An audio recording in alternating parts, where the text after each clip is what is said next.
Hey everyone, Neil Carlson out here on Highway 2 leaving Crookston toward Grand Forks. We're under that winter travel advisory, and remember that forecast of near blizzard conditions?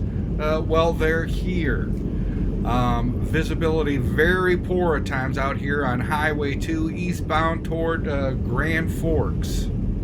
And these winds are now at Grand Forks 33 miles per hour sustained winds right at 1 o'clock with gusts of up to 41 miles per hour. And the Weather Service says they're expected to last until late this evening. Look at the road map of northeastern North Dakota. Here we've got no travel advised in many areas up northwest of Grand Forks.